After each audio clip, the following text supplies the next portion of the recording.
અમદાવાદ શહેરમાં પાણીજન્ય રોગચાળો વકર્યો। શહેરમાં ઝાડા ઉલટીના એપ્રિલ મહિનામાં 1045 અને કમળાના 115 કેસ નોંધાયા। ટાઇફોઇડના 231 અને કોલેરાના 13 કેસ નોંધાયા। સ્વાઇન ફ્લૂના એપ્રિલ મહિનામાં 108 કેસ સામે આવ્યા। બરામપુરા, લાંભા, વટવા અને નારોલમાં સ્વાઇન ફ્લૂના કેસ નોંધાયા। તો કોલેરાના કેસ અમરાઈવાડી, વટવા, ધાણીલીમડા, મણિનગર, વસ્ત્રાલ, રામોલ, હાથીજણમાં નોંધાયા। 3422 સ્થળોએ પાણીના સેમ્પલ એકત્ર કરવામાં આવ્યા। રોગચાળો વકરી રહ્યો છે।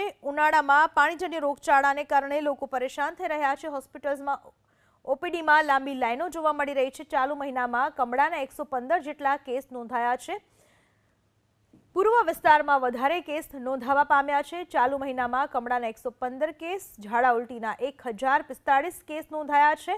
બહેરામપુરા, લાંભા, વટવા, નારોલ જ્યાં સ્વાઇન ફ્લૂના કેસીસ નોંધાયા છે।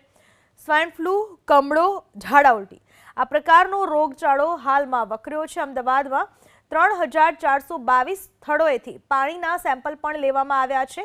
સાથે સાથે ટાઇફોઇડ અને કોલેરાના કેસ પણ નોંધાયા છે। ટાઇફોઇડના 231, કોલેરાના 13 કેસ નોંધાયા છે।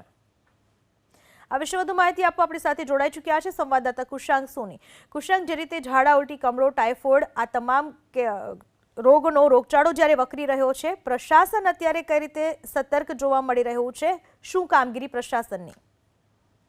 પ્રશાસનની કામગીરી પર સવાલ ઉભા એટલા માટે થઈ રહ્યા છે કારણ કે એપ્રિલ મહિનામાં અત્યાર સુધી એટલે કે 20 દિવસમાં ઝાડા ઉલટીના 1045 કેસ ચોપડે નોંધાયા છે અને કમળાના 115 કેસ નોંધાઈ ચૂક્યા છે। ટાઇફોઇડ અને કોલેરાના પણ કેસ છે, તેમાં નોંધપાત્ર વધારો છે। ટાઇફોઇડના 231 કેસ અને કોલેરાના 13 કેસ નોંધાયા છે અને સ્વાઇન ફ્લૂના એપ્રિલ મહિનામાં 108 કેસ નોંધાયા છે।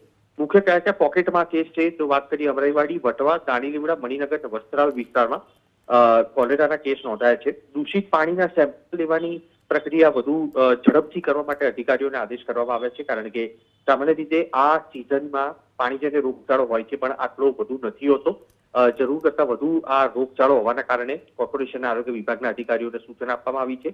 પાણીના સેમ્પલ લઈ અને જ્યાં પણ અનફિટ સેમ્પલ દેખાય ત્યાં ત્વરિત કામગીરી કરી અને પાણીજન્ય રોગચાળો છે તેને કાબૂમાં લાવવા માટે પૂર્ણ। આભાર કુશાંગ આપનો તમામ માહિતી બદલ।